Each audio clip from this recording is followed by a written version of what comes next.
In year 2000, 2001, na-diagnose po ako ng breast cancer. Stage 2, right breast. I had to remove a large part of my right breast kasi nandun yung tumor.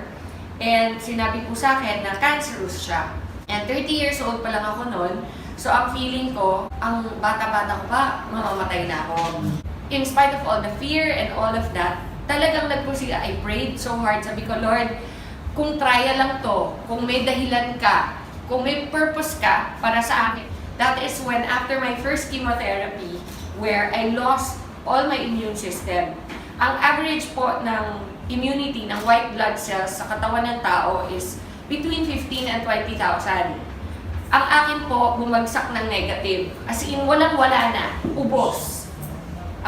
In fact, so much so na kapag may pumasok na nurse na may sipon or nanggaling sa isang restaurant na meron siyang hinawakan na bagay na may virus or whatever, pwedeng ipasa sa akin, for sure I'll die. Naka-reverse isolation po ako sa hospital, which means naka-bubble. Yung kama ko, naka-plastic siya. So bawal kahit anong virus na makapasok po dun sa room ko.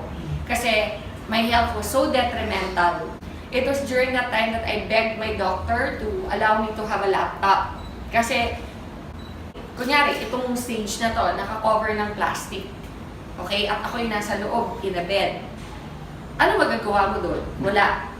And they had to buy a brand new sealed laptop and give it to me inside. And that's where I started to research for myself, what is cancer? How can I help my immune system? Lahat ng kino-complain ko sa doktor, alam niyo, pag nagkikimo kayo, may 100 problems that come with it. Sabi nila, chemo is supposed to cure your cancer. But they don't tell you that it kills your immunity. Okay? 100%. They don't tell you that one of the major side effects is pounding headaches every day. So, di ba habang nagagamot ka for your cancer, binibigyan ka naman ng ibang mga problema. So pag nag-complain ako ng masakit ang ulo ko na para akong may migraine, magdadala ulit another gamot. Na yung another gamot naman na yun, nakakasuka. So the whole day, nagsusuka ka. Okay, tapos bibigyan ka naman another medicine to cover naman din pagsusuka. So ano siya, para siyang domino effect. Until I really thought, there has to be a natural way. Kasi puro gamot, puro pharma ang binibigay sa akin. Eventually, ang naisip ko, my God, magsasuffer sobra yung liver ko and my kidneys. Puro gamot ang binibigay. How will I be able to heal even if I overcome cancer? Okay? What about the rest of my body? What about my kidneys and my liver and my heart, which has gone through so much because of the chemotherapy? How am I going to recover from that? That's when I started to do all the research online. How to boost your immunity naturally. And you know, honestly, it's amazing, ang daming ways na mag-boost ng immunity natin naturally. Sleep is the number one way. You have to rest. Okay? Sinasabi nila, the only time your body heals is when you are sleeping. Did you know that? Di ba, iniisip mo, relax, beach, okay yan, di ba? That doesn't matter. You can relax in the beach. That's enjoyment. That's not healing. Healing is sleeping. It is so important. But there are other ways you can help with products like our Barley. Ang daming product na pwedeng gamitin. But did you know, the number one in the whole world that God created Himself is Barley.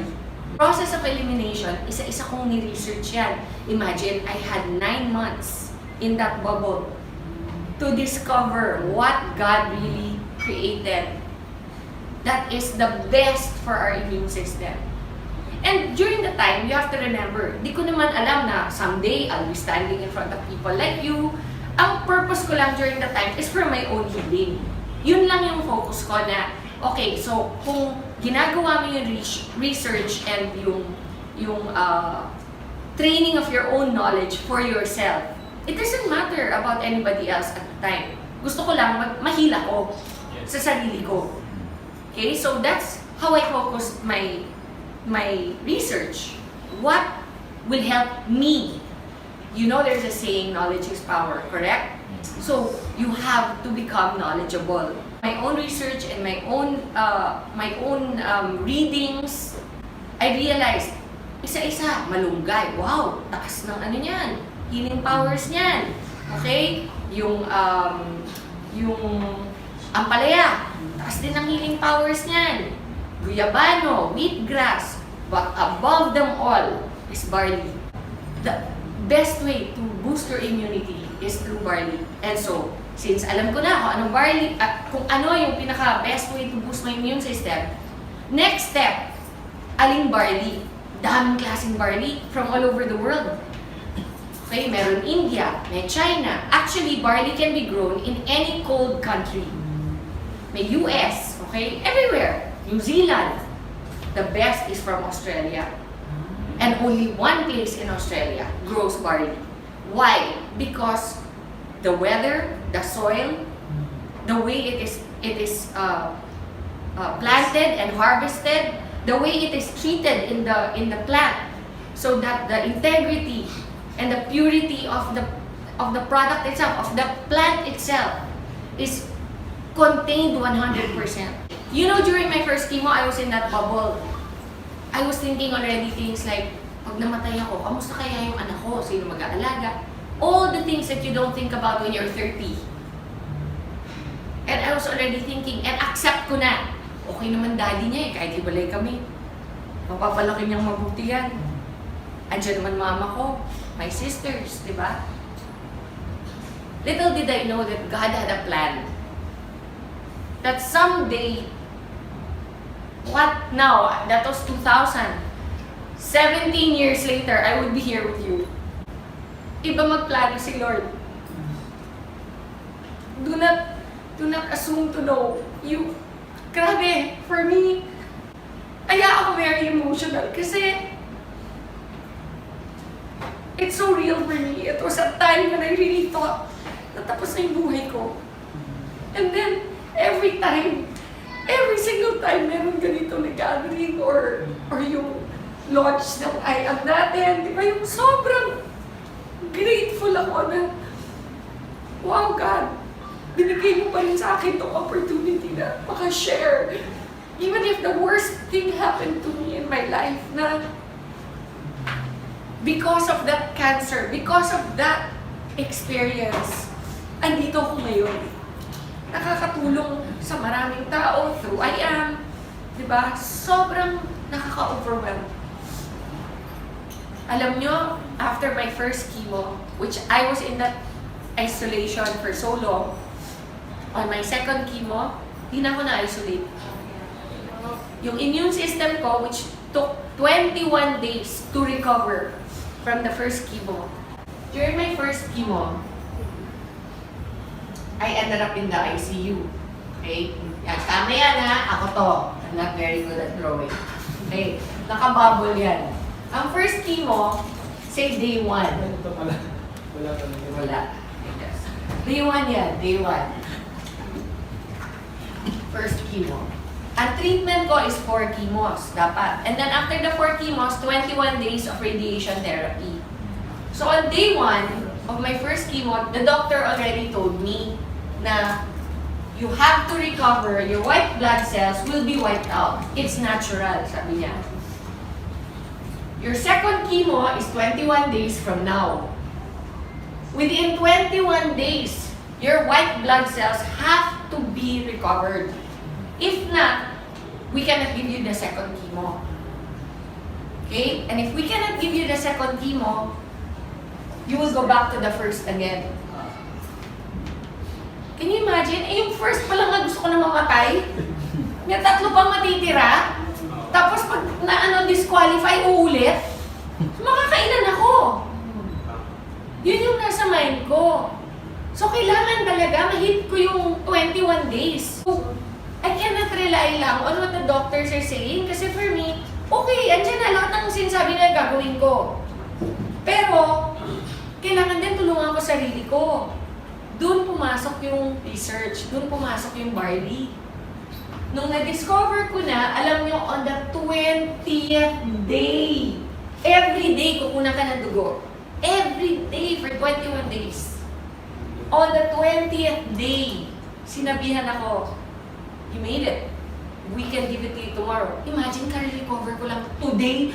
Tomorrow, titirahin na naman ako. Alam mo, gusto mo sabihin, pwede time out kahit 1 week lang, please lang, para normal yung feeling ulit. Ang feeling kasi dito, parang kang gulay. Hindi ka makabanyo on your own, kailangan may nag-aalalay sa'yo. Hindi ka makakain ng tama, kasi lahat ng, ang bibig mo punong-puno ng mga singaw. Okay? Walang lasa. Lahat ng kainin mo tastes like metal. Kasi it ruins your taste buds completely. Alam mo, my favorite things like chocolate, okay? Coke, yung mga ganyan. Di ba yung mga gusto mong kainin? Burger, lahat na ipasok ko sa bibig ko, lasang metal. So I made it to my second. By then, imagine, 20 days na ako nagre-research. By then, sabi ko, by then, husband, I told him, bumili ka ng barley. I don't care what the doctor say. Itago mo, huwag mong pakikita na pinasok mo dito. So, naipasok. I kept taking it. Alam mo, on my second chemo, it took me 4 days to recover. Wow. 4 days! Like, because of chemotherapy, one of the side effects is my ovaries shut down. So, no more mens. No more period. So, my doctor told me I'll never have children again. And I only had 1 child back then, si Lexi. She was only 6 when I got diagnosed. And when my doctor told me na I'll never have children again, parang feeling ko, okay na rin. At least I have 1. But in the back of my mind, I was thinking, what if I get a recurrence in the future? What if next time I'm not so lucky? What if next time God really wants to take me na? Diba? Sabihin natin, 5 years from now, 10 years from now, bumalik yung cancer, which is very, very much a possibility for any cancer patient. Once may cancer ka na, chances of recurrence are always 50% higher than somebody who's never had cancer. Okay? So, but now I'm on my 16th year. So, out of the woods na ako. Kung hindi ka pa graduate nung 2 years mo, hindi ka pa out of the woods. Pag nakagraduate ka na ng 2 years, your next is 5 years. That's your goal. Pag nakagraduate ka ng 5, 10. Sometimes, even at 12 or 13, nagkaka-recurrence pa. Okay? So you are not out of the woods. For me, it's been 16 years. Plus, why do I know I am cured? Because my cancer, the one that I had, was called Rh positive. Rh positive is, it feeds on estrogen. Ang nagpapakain sa cancer ko is estrogen sa katawan. Eh di ba nagkaanak ako ulit? After 3 years, 3 years akong umiinom ng barley from day 1. My period came back. But no matter what, if you're consistent and you drink it regularly, it will be fixed. During my pregnancy, all my doctors were going crazy. Nako, that's so dangerous. You have to have a medical abortion immediately. You have to do this, you have to do that. Nako, you cannot. You're a cancer survivor. Do you want to get cancer again? Because nga, when you get pregnant, what goes up in your system? Correct? When estrogen goes up, I'm feeding the cancer. So whatever is dormant, whatever is sleeping in my system will wake up again. And it will be fed. And I will get it again. Yun yung fear. Even my mom, iniiyakan ako. And you know now, my son is 12. And he's completely well. Alam mo, I only have 1 breast to breastfeed him. Because they had radiated my right breast. Eventually, I got pregnant 3 years after. I was already here. I was so excited, I called him. My oncologist in the States, I called him. Hirap pa get through. You know that oncologists in America are one of the richest because people get cancer all the time. Normally, they don't even know you. They don't remember your name, sa dami. Pero ako, natandaan niya kasi number 1, I'm not from there. I'm from the Philippines. Number 2, maganda ako eh. What can I say? Diba? I must have made an impression. Diba? Number 3, which is probably most likely the reason why he remembered me, I was his youngest patient. Okay. And I called him. When I called, I got his secretary, and the secretary said, "Oh, who is this, please?" Sabi ko, "This is Maritoni from the Philippines." "Oh, one moment, please." Ang bilis, sumagot yung doktor ko. Sabi ko, "Hi, Dr. Cooley, do you remember me?" Sabi niya, "How can I forget my beautiful patient?"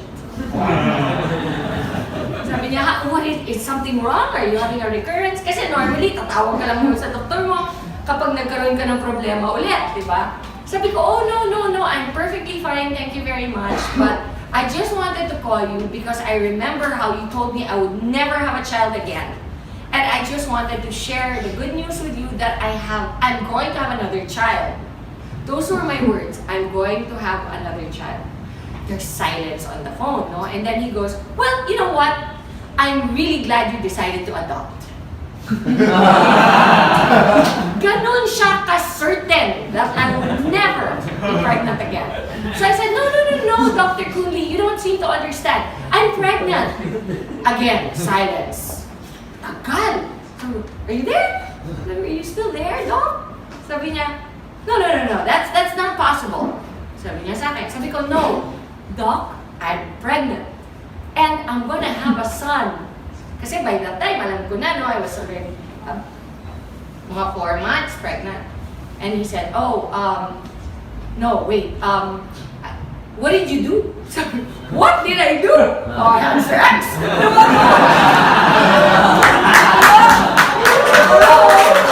I've been taking a supplement for a while, and it's called Barley.